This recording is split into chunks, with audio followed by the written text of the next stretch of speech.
Bienvenidos a Preguntas y Respuestas con el pastor Carlos Estal. Este es un podcast de Iglesia Vida Cristiana. Puedes participar enviando tus preguntas al correo preguntasbiblicas@vidacristiana.org.gt. Vamos a responder la siguiente pregunta. Cuando la Biblia dice en Génesis 1:1 que en el principio creó Dios los cielos y la tierra estaba desordenada y vacía, ¿es porque fue el asteroide que mató a todos los dinosaurios? Si no fue así, ¿en qué época habitaron los dinosaurios y los grandes monstruos marinos de los que habla la Biblia? Excelente pregunta. Tiene que ver con la manera como se originaron todas las cosas aquí en la Tierra. Ahora, los grandes monstruos marinos de los que habla la Biblia tiene que referirse a los seres que poblan el mar en nuestros días. Probablemente está hablando de las ballenas.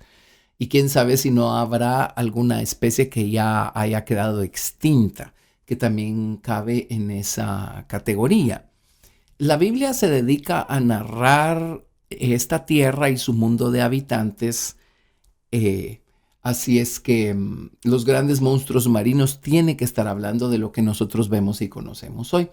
Pero hablemos de todo lo demás, los dinosaurios y qué mató a los dinosaurios y por qué la tierra estaba desordenada y vacía. Abro mi Biblia en Génesis capítulo 1, verso 1. Y dice, en el principio creó Dios los cielos y la tierra. Y en el verso 2 dice, y la tierra estaba desordenada y vacía, y las tinieblas estaban sobre la faz del abismo, y el Espíritu de Dios se movía sobre la faz de las aguas. Y dijo Dios, sea la luz. Y fue la luz. Bueno, surgen preguntas, ¿verdad? Voy a incrementar la duda antes de responderla mencionando lo siguiente. La condición desordenada y vacía en el idioma original, en el hebreo, hace alusión a dos palabras. Desordenada es la palabra hebrea tohu.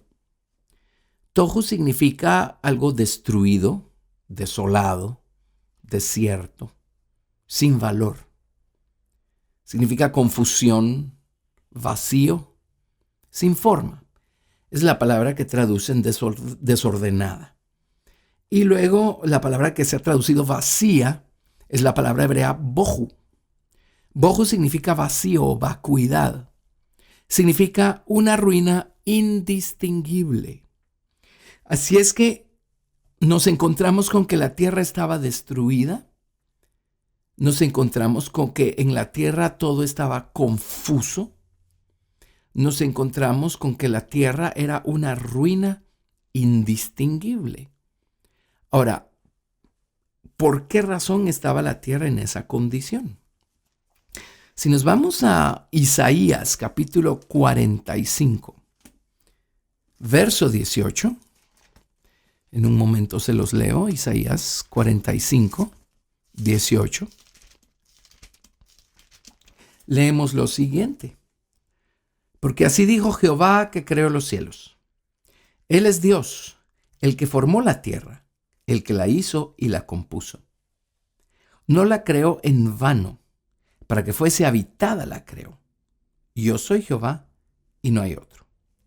La palabra vano en Isaías 45, 18 es la misma palabra tohu, que se traduce desordenada en Génesis 1, 2. Así es que literalmente aquí dice, Dios no creó la tierra desordenada. Entonces, ¿por qué está desordenada en Génesis 1:2? Dios no la creó así. Si seguimos trazando nosotros estas palabras clave, desordenada y vacía, o tohu y bohu, tarde o temprano terminamos en Jeremías capítulo 4, verso 23. Acá Jeremías está viendo el estado, proféticamente está viendo el estado en el que va a quedar la ciudad de Jerusalén cuando los caldeos hagan su última incursión y la destruyan. Pero interesantemente se refiere a la condición desordenada y vacía, o tohu vabohu.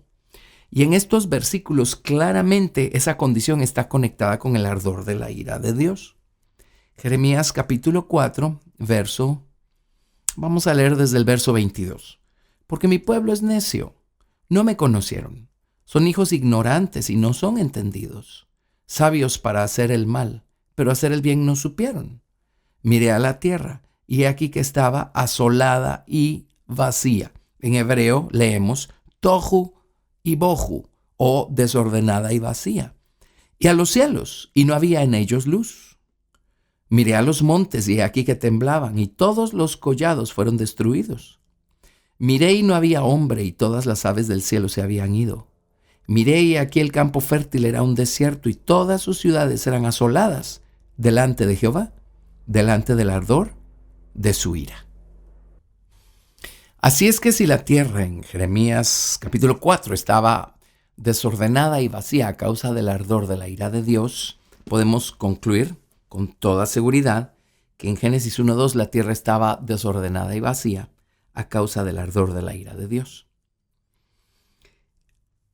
Las palabras desordenada y vacía, tohu y bohu, son clave para trazar la respuesta a todas estas incógnitas.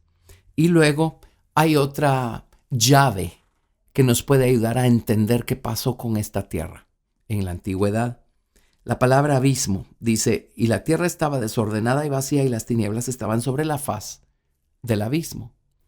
Si con la ayuda de la concordancia de Strong y el diccionario trazamos esta palabra, nos vamos a encontrar con una gran sorpresa.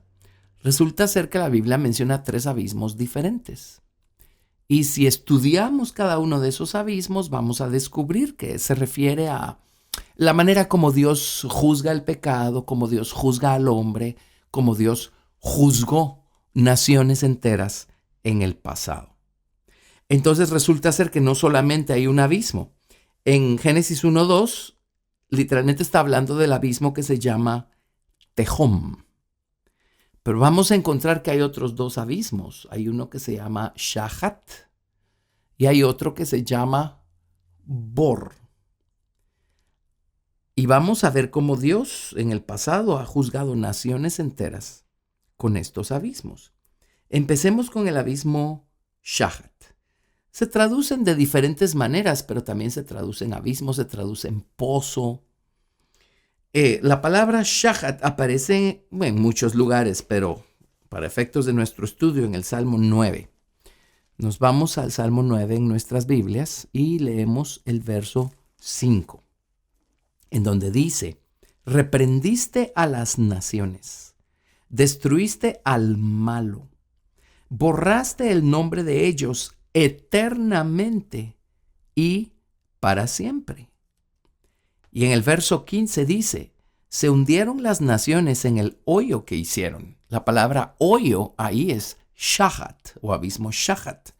En la red que escondieron fue tomado su pie. Y luego dice, Jehová se ha hecho conocer en el juicio que ejecutó. Bueno, aquí vemos un principio tremendo y es que el hombre va a ser juzgado de acuerdo al pecado, a la iniquidad que el hombre cometió. Los juicios de Dios son siempre justos, equitativos, de la misma naturaleza que la ofensa cometida y en la misma proporción. Así es que si los hombres se hundieron o las naciones se hundieron en el hoyo Shahat que hicieron, la palabra Shahat, además de abismo, también se traduce corrupción. Quiere decir que los hombres hicieron un hoyo o un abismo al haberse corrompido en el grado en el que se corrompieron. Y entonces en el versículo 5, Dios dice que Dios borró su nombre eternamente y para siempre.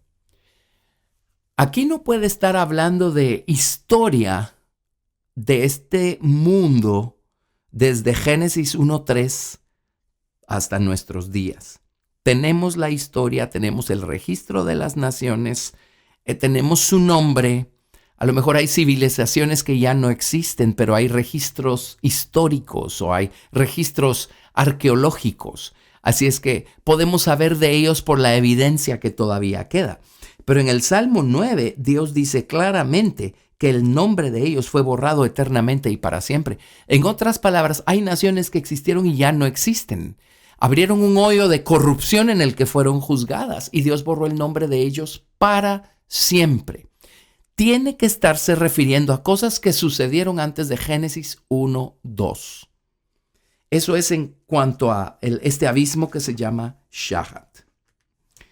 Luego tenemos otro que se traduce como pozo, como abismo, y en este caso es el abismo Bor. Y veamos a ver qué nos dice la Biblia acerca de Bor. Esto es muy breve. Si tienen una concordancia de Strong's pueden trazar todo esto con mucho más cuidado. En Ezequiel 26:20 se menciona la palabra Bor. Ezequiel 26, verso 20.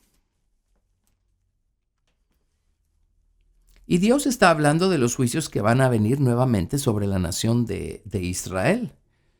Y compara los juicios que vendrán sobre Israel, pues en tiempos de Ezequiel, con juicios que ya han venido con pueblos de otros siglos o de otras edades o generaciones.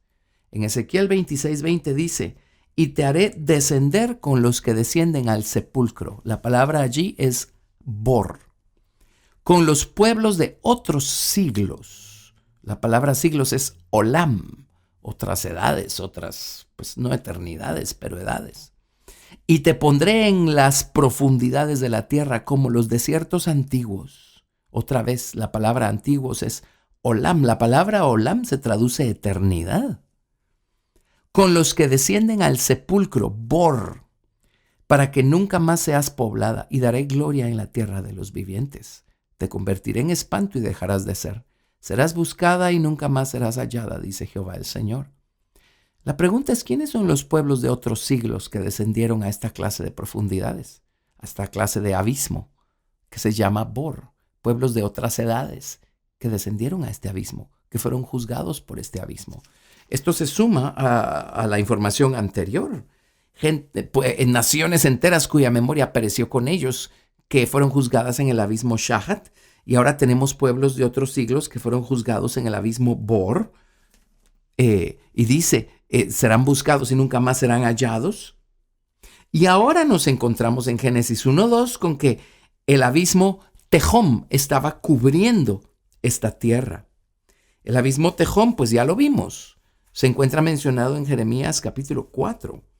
Y se encuentra en muchas otras porciones de la palabra de Dios también.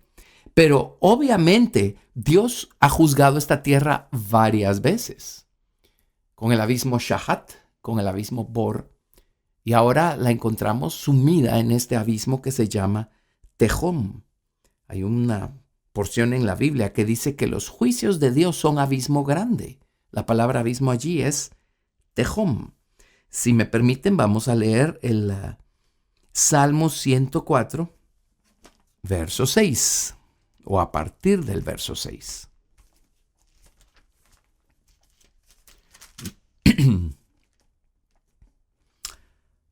Leamos desde el verso 5. Salmo 104 a partir del verso 5. Él fundó la tierra sobre sus cimientos, no será jamás removida. Con el abismo, Tehom, como con vestido la cubriste. Sobre los montes estaban las aguas. A tu reprensión huyeron. Al sonido de tu trueno se apresuraron. Subieron los montes, descendieron los valles, al lugar que tú les fundaste. Les pusiste término, el cual no traspasarán ni volverán a cubrir la tierra. Ahora alguien dirá, aquí está hablando del diluvio de Noé. No creo, porque cuando fue el diluvio de Noé no hubo los cambios geológicos que debe haber habido cuando esta tierra fue sumida en el abismo Tehom. El hecho es que aquí tenemos cómo Dios hace subir el abismo sobre la tierra para juzgarla. En el diluvio de Noé también pasó, pero allí no perecieron todas las especies. Dios se ocupó de que Noé en el arca guardara todo lo representativo de cada especie. El hombre no desapareció tampoco porque estaban Noé y su familia. Y a partir de ellos y sus hijos, Cam, Sem y Jafet, fue repoblada la tierra después del diluvio de Noé. Pero aquí en Génesis 1:2 la tierra estaba sumida en este abismo, Tehom, por lo tanto pereció toda vida, todo ser viviente, pereció animales, hombres u homínidos, si se me permite, todo eso había perecido. Ahora, antes que la teoría de la evolución se hiciera popular, e interesantemente, fue la gente atea y las filosofías y doctrinas políticas que abrazan el ateísmo las que hicieron popular la teoría de la evolución de Darwin. Estamos hablando de a principios del siglo XX, porque les convenía encontrar una excusa para sacar a Dios del cuadro. Pero antes de que se hiciera tan popular la teoría de la evolución de las especies, la teoría más popular y más abrazada por la humanidad era lo que se llamaba el catastrofismo. Uno de los principales exponentes del catastrofismo era el científico francés Jacques Cuvier. Y observando los estratos geológicos y la evidencia paleontológica, Jacques Cuvier sacó la siguiente conclusión y dijo, esta tierra ha sido, pues no dijo juzgada, pero el mundo de habitantes que ha habido sobre este planeta ha sido destruido de manera cataclísmica varias veces. Y en toda la evidencia geológica y la evidencia fósil o paleontológica, encontramos nosotros la prueba de esto. En esta tierra, en los estratos, hay evidencia de que esta tierra ha sido sumida en abismos de agua o lo que han llamado las edades glaciales varias veces. Y en la evidencia fósil nos encontramos con total claridad con que fósiles de especies que se encontraban antes del estrato en donde es obvio que la Tierra estuvo hundida en agua o en hielo, eran una clase de especies o de animales, y luego, después de esa edad glacial, se ve la evidencia de fósiles de animales completamente diferentes a los anteriores, completamente nuevos. Luego, nuevamente, esta Tierra es sumida en agua o en otra edad glacial. Y el siguiente estrato con fósiles demuestra especies de animales completamente diferentes a los animales que hubo antes poblando la Tierra. Ahora, esa es evidencia, allí está la evidencia. Por eso es que el tema de los dinosaurios nos preocupa tanto a los cristianos sinceros. La Biblia no los menciona, pero sus fósiles están allí, por lo tanto existieron. Hay personas que piensan que esta Tierra, pues lo único que hay con la historia de su mundo de habitantes es de Génesis 1:3 para acá, y por lo tanto los dinosaurios son anteriores al diluvio de Noé, y Noé metió los dinosaurios al arca, y porque varias cosas cambiaron en cuanto al clima de este planeta, pues esas especies se hicieron más pequeñas y se adaptaron a las nuevas condiciones. Bueno, es una teoría, pero yo creo que hoy en día no tenemos especies que podemos comparar a los dinosaurios. Estamos hablando de, parecen reptiles por fuera y algunos eran mamíferos, o otros que parecen mamíferos realmente eran ovíparos. Los dinosaurios eran especies totalmente diferentes a las que vemos hoy. O sea, no eran lagartijas gigantes, eran otra especie y hoy simplemente ya no se ven. Y sin embargo, la evidencia está allí.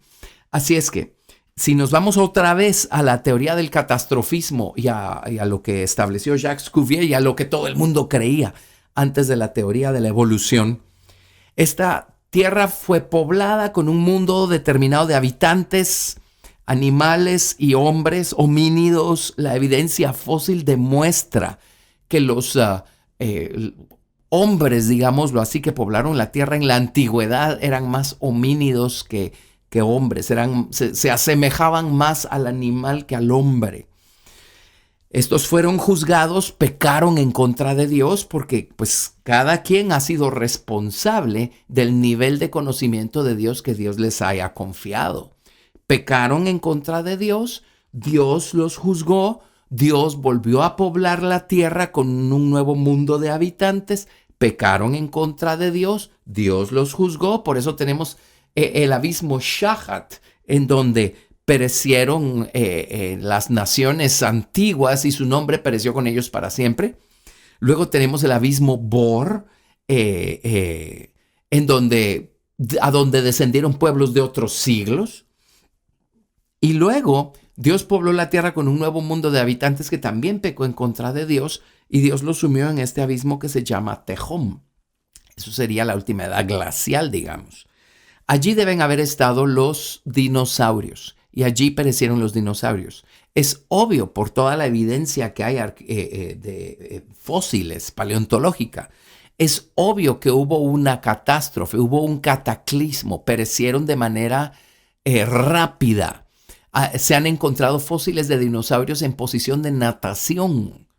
Se han encontrado fósiles de dinosaurios que todavía tienen comida no digerida en su estómago.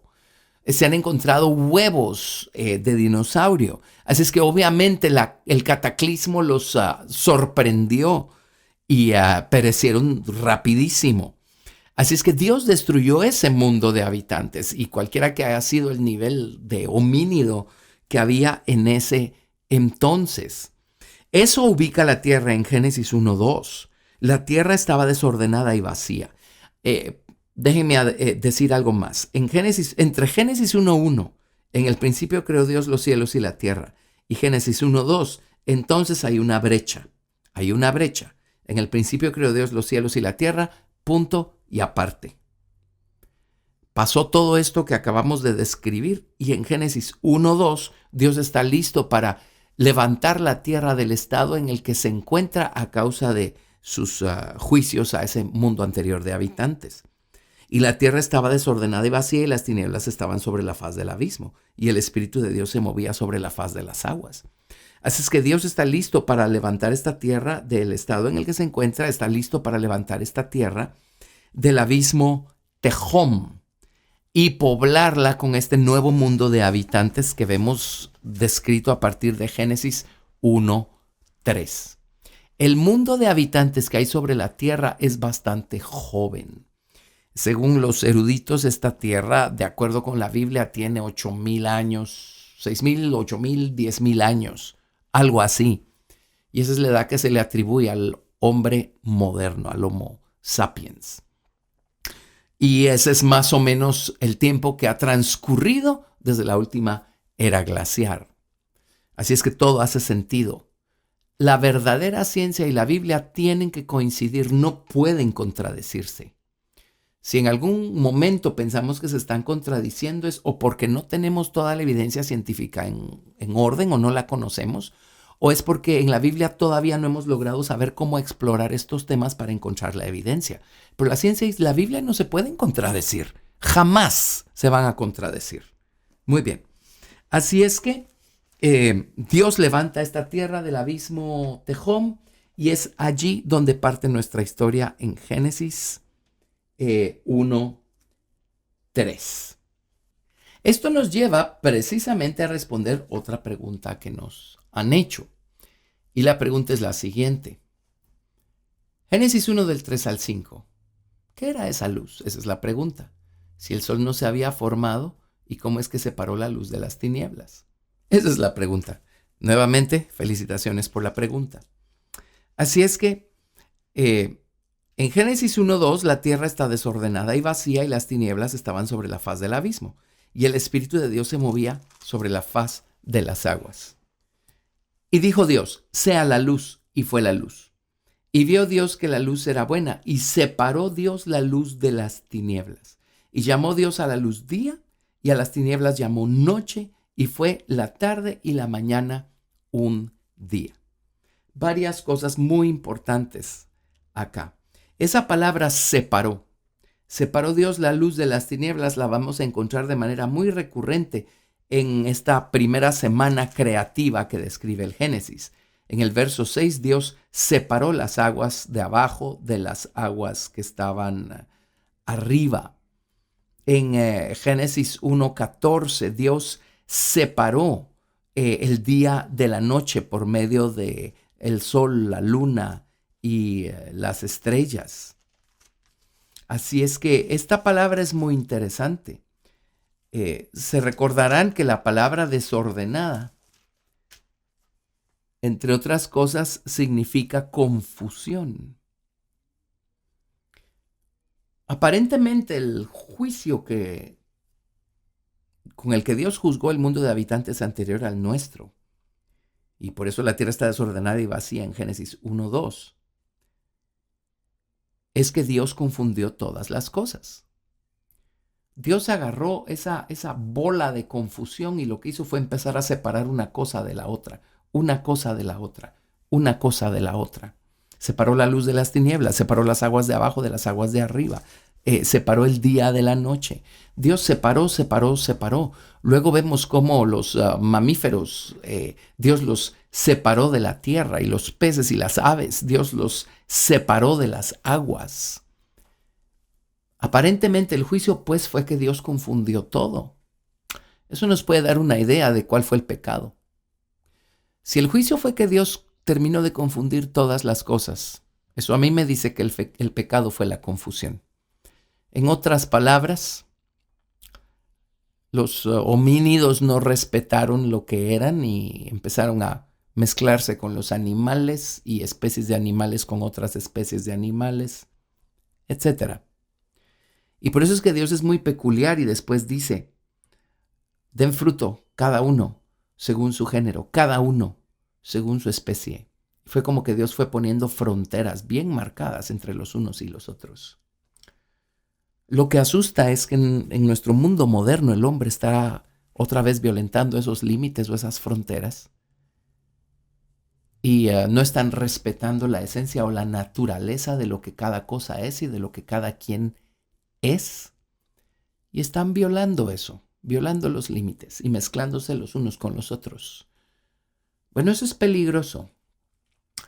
Esta tierra presente va a ser juzgada, ya no en abismos como los mundos anteriores al nuestro. Este mundo de habitantes va a ser juzgado en el lago de fuego, de acuerdo a lo que dicen las Escrituras, el lago de fuego. Y en el libro de Isaías encontramos esta condición tohu vabohu, desordenada y vacía, en el lago de fuego, que es a donde van a terminar todos aquellos que pues simplemente hayan vivido sin Dios toda la vida.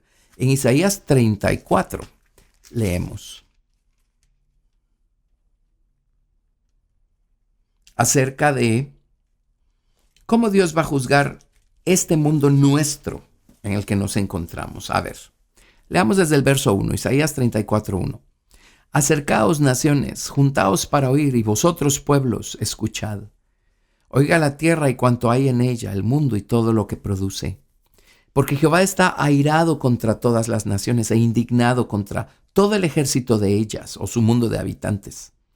Las destruirá y las entregará al matadero. Y los muertos de ellas serán arrojados, y de sus cadáveres se levantará hedor, y los montes se disolverán por la sangre de ellos. Y todo el ejército de los cielos se disolverá. Y se enrollarán los cielos como un libro, y caerá todo su ejército como se cae la hoja de la parra, y como se cae la de la higuera. Por cierto, esta es la descripción de lo que va a ocurrir cuando Dios desate el sexto sello, allá en el libro de Apocalipsis, cuando Dios juzgue esta tierra. Muy bien, pero regresando a Isaías 34, verso 5. Porque en los cielos se embriagará mi espada, he aquí que descenderá sobre Edom en juicio, y sobre el pueblo de mi anatema. Llena está de sangre la espada de Jehová, engrasada está de grosura, de sangre de corderos y de machos cabríos, de grosura de riñones de carneros, porque Jehová tiene sacrificios en Bosra y grande matanza en tierra de Edom. Es allí donde se ubica el lago de fuego en el futuro. El lago de fuego no existe todavía. Allí es donde Dios lo va a formar. Sigo leyendo Isaías 34:7. Y con ellos caerán búfalos y toros con becerros, y su tierra se embriagará de sangre, y su polvo se engrasará de grosura. Porque es día de venganza de Jehová, año de retribuciones en el pleito de Sión. Y sus arroyos se convertirán en brea, y su polvo en azufre, y su tierra en brea ardiente. Ahí está describiendo el lago de fuego. No se apagará de noche ni de día, perpetuamente cubrirá su humo.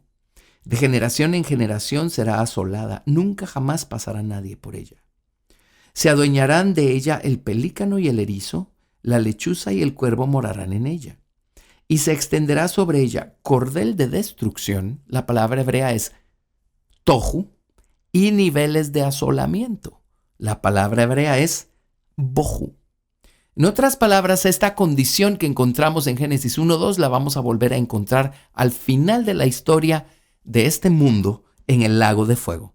Tohu y bohu, desordenada y vacía, cordel de destrucción y niveles de asolamiento. Y sigue describiendo la clase de animales que realmente representan cosas allí en el lago de fuego. Pero lo que quiero decir con esto es que no es ningún juego estar violando las fronteras y los límites morales que Dios le puso a la gente y a las cosas. No es un juego.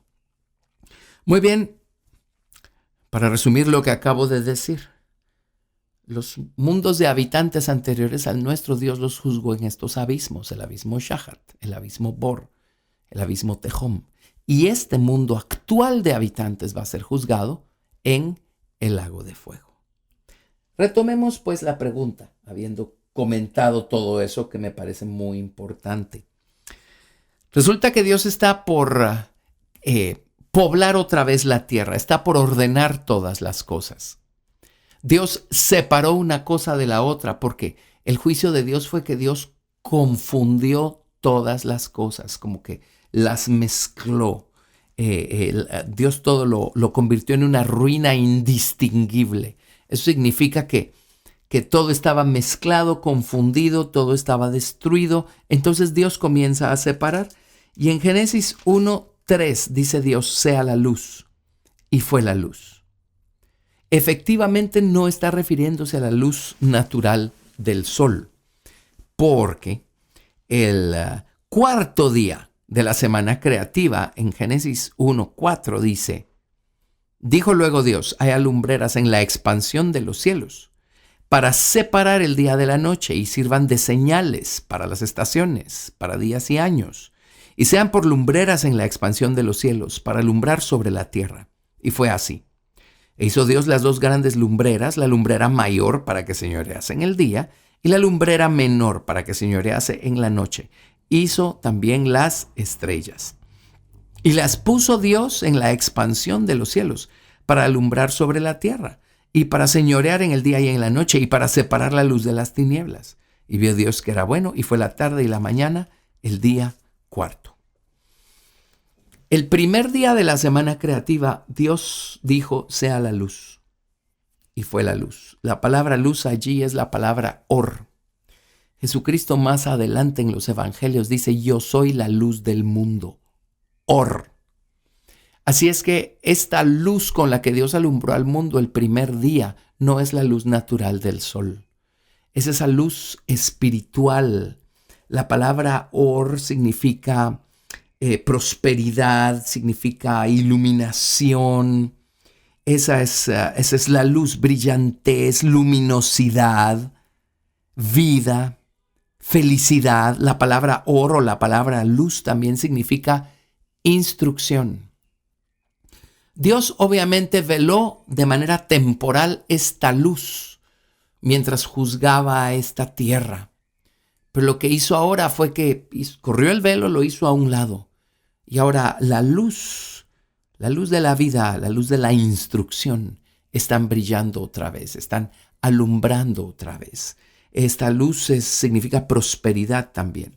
Y vio Dios que la luz era buena y separó la luz de las tinieblas. Obviamente está separando la luz de su brillantez, de su vida y de su instrucción, de las tinieblas, de la oscuridad. La palabra tinieblas significa miseria, ignorancia, tristeza, significa maldad, significa muerte. Así es que Dios está haciendo una separación moral y espiritual el día 1 y está dejando una clara evidencia, una clara frontera entre la luz de su instrucción y las tinieblas de la ignorancia, entre la luz de la vida y las tinieblas de la muerte. Eso es lo que pasó el día 1. Interesantemente, Dios hizo los árboles el tercer día. El día 3, que es Génesis capítulo 1, verso 9, Dijo también Dios: júntense las aguas que están debajo de los cielos en un lugar y descúbrase lo seco. Y fue así. Y llamó Dios a lo seco tierra, y a la reunión de las aguas llamó mares. Y vio Dios que era bueno. Después dijo Dios: produzca la tierra hierba verde, hierba que dé fruto, que dé semilla, árbol que dé fruto, árbol de fruto que dé fruto según su género, que su semilla esté en él sobre la tierra. Y fue así. Produjo pues la tierra hierba verde, hierba que da semilla según su naturaleza, y árbol que da fruto cuya semilla está en él según su género. Y vio Dios que era bueno. Y fue la tarde y la mañana el día tercero. Ahora noten qué interesante. Las plantas y los árboles ya estaban allí y el sol todavía no estaba allí. Lo que significa que la luz que le daba vida a todas las cosas, o que le da vida a todas las cosas, sigue siendo la luz espiritual, moral, de la verdad, que es en Jesucristo. Eso es lo que realmente le da vida a todas las cosas. Y Dios claramente lo dejó establecido aquí, porque hasta el día cuarto hizo el sol, la luna y las estrellas. Sabemos que hoy en día las plantas dependen por completo, tanto del sol como de la luna, para crecer y para desarrollarse y para hacer todos sus procesos. Pero al principio Dios dejó claramente la lección de que la verdadera luz es Jesucristo. Nuevamente Jesucristo dijo: yo soy la luz del mundo. Y en Juan 1:1 dice que Él es la luz que alumbra a todo hombre. Él es aquella luz verdadera que alumbra a todo hombre. La luz verdadera. Así es que el primer día Dios separó la luz moral y espiritual de las tinieblas morales y espirituales. Interesantemente, la palabra luz, que significa también prosperidad, felicidad y todas esas cosas tan bonitas, nos da la idea de que una vez llegó la luz moral y espiritual, ya la tierra estaba feliz, todavía estaba desordenada y vacía, pero pues ya le va a tocar su tiempo a cada cosa y Dios va a poner en orden todo. Esta es una gran lección para nosotros. Nuestro mundo puede estar desordenado y vacío y las cosas a nuestro alrededor pueden estar muy mal. Pero si Dios dice sea la luz, tendremos la luz de su instrucción, tendremos la luz de su vida, seremos iluminados por su verdad. Eso nos va a dar alegría, prosperidad. Eso va a hacer a un lado la miseria de las tinieblas, la muerte, la tristeza de las miserias y de la ignorancia. Y vamos a estar felices, aunque todo a nuestro alrededor esté en caos y en desorden y en ruinas. Dios primero quiere llenarnos a nosotros con la luz de Jesucristo.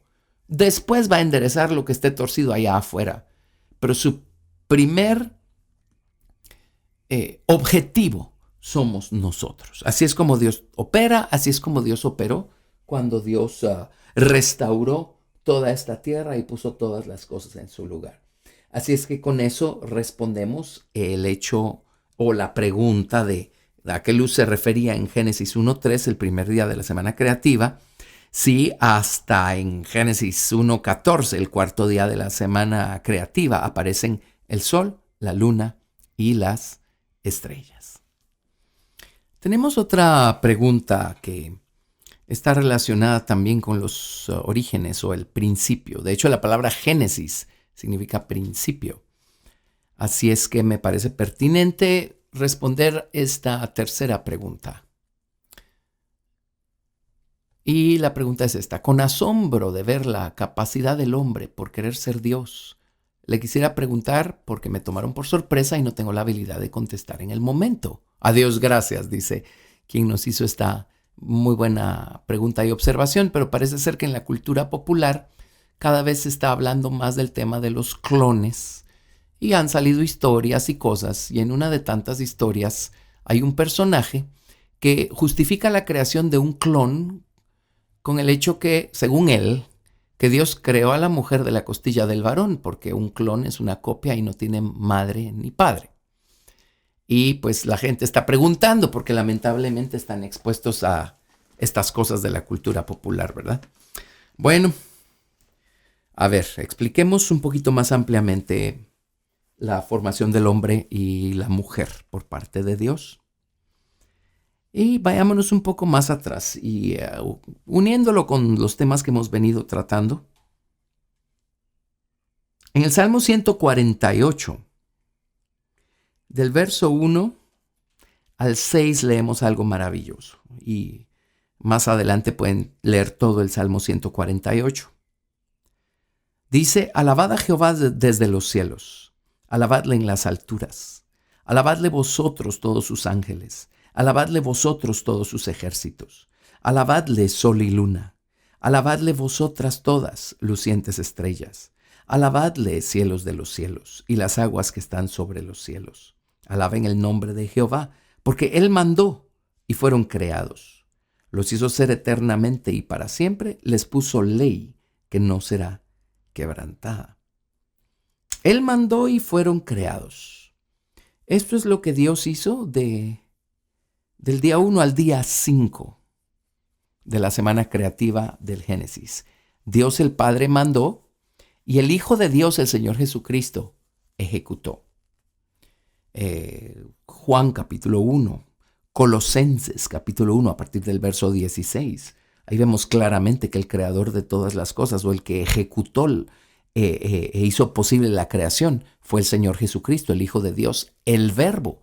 Por eso Dios dijo y habló a la existencia las cosas. Jesucristo fue quien ejecutó. Él es el creador y todas las cosas por Él fueron hechas, dice Colosenses 1:16, y sin Él nada de lo que ha sido hecho fue hecho, ¿verdad? Y luego añade, todo fue hecho por Él y para Él. Y también dice, todo fue hecho en Él. En el Salmo 33, del verso 8 al 9, leemos lo siguiente. Tema a Jehová toda la tierra, teman delante de Él todos los habitantes del mundo, porque Él dijo y fue hecho. Él mandó y existió. Así es que aquí vemos el mismo principio.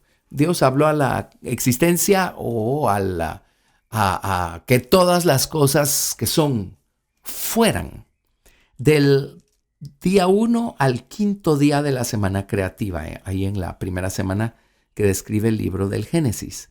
Ahora, el 6º día, Dios hizo varias cosas.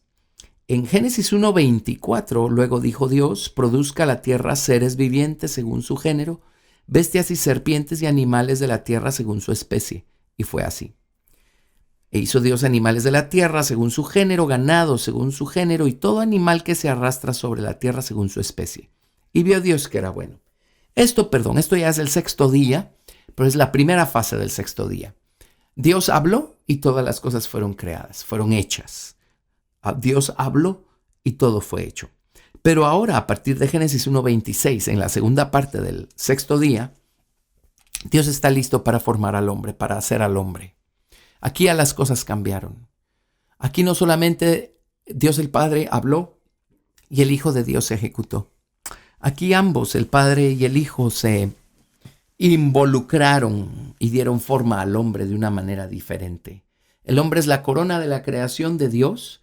Por eso nuestro enemigo, el diablo, detesta al ser humano y siempre busca hacerlo alejarse de Dios y corromper y pervertir y torcer la creación de Dios. Pero en Génesis 1:26 entonces dijo Dios, hagamos al hombre a nuestra imagen, conforme a nuestra semejanza. Y señoré en los peces del mar y en las aves de los cielos, en las bestias y en toda la tierra, y en todo animal que se arrastra sobre la tierra. Y creó Dios al hombre a su imagen, a imagen de Dios lo creó, varón y hembra los creó.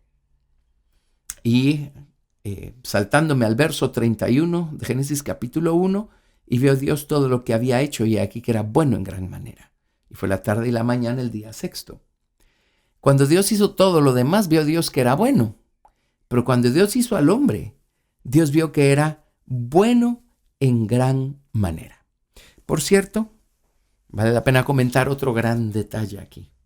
Dios ya marcaba la noche y el día 1, la noche y el día 2. Los días para Dios empiezan con la tarde. Por eso en el calendario judío y los días del pueblo judío empiezan por la tarde. A las 6 de la tarde comienza el día nuevo, el día siguiente. Pero el sol no existe. El sol aparece hasta el día cuarto. Quiere decir que los días y las noches que Dios está contando o marcando en el libro del Génesis no son días de 24 horas. No son días que dependan de la velocidad de la rotación de la Tierra alrededor del sol. Son días que tienen que ver con la voluntad de Dios, con este mecanismo que Dios echó a andar cuando Dios restauró y formó y creó todas las cosas que vemos hoy en día. Así es que no son días de 24 horas necesariamente. Por eso Dios creó al hombre a su imagen y semejanza y no pasaron 24 horas para que Dios hiciera a la mujer. Pasó quién sabe cuánto tiempo. El hecho es que Dios los bendijo y les dijo: fructificad y multiplicaos, llenad la tierra y sojuzgadla, etc. Ahora, Dios después nos explica, se detiene y nos explica un poquito más cómo fue que hizo al hombre y a la mujer. En Génesis capítulo 2, verso 7. Entonces Jehová Dios formó al hombre del polvo de la tierra y sopló en su nariz aliento de vida. Y fue el hombre un ser viviente. Y Dios hizo al hombre afuera del huerto, luego Dios plantó o hincó o fijó el huerto aquí en la tierra, Dios puso al hombre adentro del huerto y Dios le dio instrucciones al hombre de qué hacer y qué no hacer en el huerto. Hasta aquí la mujer no ha sido manifestada. La mujer está dentro, digámoslo así. Ahora, esto no es el concepto de hermafrodita, es totalmente otra cosa. La mujer está dentro, no ha salido, no se ha hecho visible. Dios dio instrucciones al hombre y luego cuando trajo todos los animales al hombre para que el hombre les diera nombre, se encontró con que para Adán no había ayuda idónea. Entonces en Génesis 2:21 Jehová Dios hizo caer sueño profundo sobre Adán y mientras éste dormía tomó una de sus costillas y cerró la carne en su lugar. Y de la costilla que Jehová Dios tomó del hombre hizo una mujer y la trajo al hombre. Dijo entonces Adán: esto es ahora hueso de mis huesos y carne de mi carne. Esta será llamada varona porque del varón fue tomada. Por tanto dejará el hombre a su padre y a su madre y se unirá a su mujer y serán una sola carne. Y estaban ambos desnudos, Adán y su mujer, y no se avergonzaban. Varias cosas importantes acá. Número 1, los hombres no tenemos una costilla menos que las mujeres. Dios no tomó una costilla física para hacer a la mujer. En el verso 23 dice: esta será llamada varona. La palabra hebrea es isha, porque del varón fue tomada. La palabra hebrea es ish. Ish se refiere al lado espiritual del hombre. Así es que Dios tomó del lado espiritual del hombre y manifestó a la mujer. La mujer salió del hombre. Ahora, ¿por qué lo hizo Dios así? Pues porque Dios es Dios y Él es sabio y Él es perfecto. Pero déjenme decir algo. Esto también refleja lo que está sucediendo con el Señor Jesucristo y su iglesia. Es del interior del Señor Jesucristo que sale su iglesia. Y es de su iglesia que va a salir aquellos a quienes el Señor va a tomar por esposa. De su interior. Así es que ahí tenemos otra vez el principio en operación, ¿verdad? Pero regresando al primer hombre y a la primera mujer, de hecho los dos se llamaban Adán al principio. Después de pecar fue Adán el que le puso Eva a su mujer porque fue la madre de todos los vivientes. Dios tomó sustancia espiritual de dentro del hombre y Dios entonces de allí sacó la sustancia para hacer a la mujer. A la mujer Dios ya no tuvo que soplarle soplo de aliento de vida porque pues ya el soplo estaba allí, la mujer estaba dentro, la materia prima o la sustancia de la que Dios formó a la mujer estaba dentro. Así es que ya la mujer estaba con aliento de vida y todo lo demás. El hombre supo inmediatamente que ella era hueso de sus huesos, carne de su carne. Él supo que Dios los separó para volverlos a unir. Y entonces el hombre tomó a su mujer y supo que era de esa manera que ellos iban a poder cumplir con la orden de fructificar y multiplicarse. Ahora, La clonación es una cosa totalmente diferente. Yo no soy científico, el material está disponible para quien quiera investigarlo. Pero si hubiera sido una clonación, Adán se hubiera encontrado con otro igual que él, no con una mujer. Así es que ya ahí anulamos todo el concepto. Dios lo que hizo fue, el hombre y la mujer estaban, pues los dos estaban juntos, digamos, eran uno. Y luego vino Dios y los separó para que se pudieran volver a unir en esta relación santa y maravillosa que se llama matrimonio. Y entonces de esa manera pudieran ellos multiplicarse y reproducirse y llenar la tierra y sojuzgarla. Así es que aquí tenemos la historia de cómo apareció el primer hombre y la primera mujer. No hay tal cosa como un eslabón perdido entre los simios y el hombre moderno, ni siquiera entre los homínidos de la antigüedad y el hombre moderno.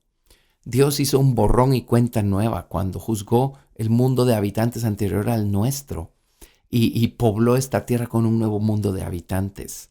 Como dije anteriormente, el mundo de habitantes que hay sobre la tierra es bastante reciente, el mundo moderno, el hombre moderno. Coincide perfectamente bien con todas las fechas y edades que nos dan las escrituras. Ahora, el planeta en sí o la esfera, el mineral, la bola sobre la que estamos, tiene quién sabe cuántos millones de años. Y eso coincide perfectamente bien con la verdadera ciencia. Así es que no hay contradicción entre los unos y los otros. Volviendo al hombre y a la mujer, Dios los hizo a ambos a su imagen, conforme a su semejanza. Así es que en Dios vemos también este principio. Dios es espíritu. Dios no tiene sexo en el sentido como nosotros lo conocemos y manejamos como humanos mortales finitos que somos. Pero en Dios tienen que estar presentes ambos lados, el lado masculino y el lado femenino. O sea, por un lado Dios es poderoso y valiente, enérgico. Dios es Dios. Y por el otro lado, nuestro Dios es tierno y amoroso y compasivo y misericordioso. Así es que allí vemos el lado enérgico de Dios y el lado compasivo misericordioso de Dios. Dios tiene estos dos lados. Estos dos lados están unidos en Él. De hecho, Dios tiene diversidad de glorias. Está la gloria Kabod. Kabod significa peso, copio. Y luego está esta gloria. La gloria Kabod era la que llenaba el santuario por dentro. Cuando el templo de Salomón se llenó con la gloria Kabod de Dios, todos los sacerdotes tuvieron que salir de ahí a causa del peso de la gloria de Dios que estaba dentro del santuario. Al mismo tiempo, Dios residía sobre o se posaba sobre el santuario. La palabra habitar es la palabra shakán. De allí viene la palabra que acuñaron los judíos, shekaina. De acuerdo, esa palabra no está en la Biblia, shekaina. Pero obviamente es una palabra femenina porque el shekaina con el sufijo AH la hace femenina. Es la gloria humilde de Dios que se posaba sobre el santuario, mientras la gloria exaltada de Dios llenaba el santuario por dentro. Así es que allí tenemos estos dos lados otra vez, el lado exaltado y el lado humilde de Dios, o si se me permite, el lado masculino y el lado femenino de Dios. Bueno, pues Dios lo hizo igual con el hombre. Dios hizo al hombre a su imagen y semejanza. Ambos lados, el lado enérgico y el lado tierno, estaban unidos. Entonces vino Dios y los separó para volverlos a unir, nada más que ya de otra manera, en matrimonio, para que pudieran reproducirse. El hombre representa el lado enérgico de Dios, la mujer representa el lado humilde o la gloria humilde de Dios. Y ambos fueron hechos a imagen y semejanza de Dios. Así es que se necesitó de ambos para reflejar a Dios. De esta manera, pues, hemos resuelto varias preguntas que han estado todas conectadas con el libro del Génesis. Gracias por sus preguntas. Gracias por escuchar Preguntas y Respuestas con el pastor Carlos Estal. Recuerda que puedes participar enviando tus preguntas al correo preguntasbiblicas@vidacristiana.org.gt y quédate atento al siguiente episodio porque tu pregunta puede ser la siguiente a responder.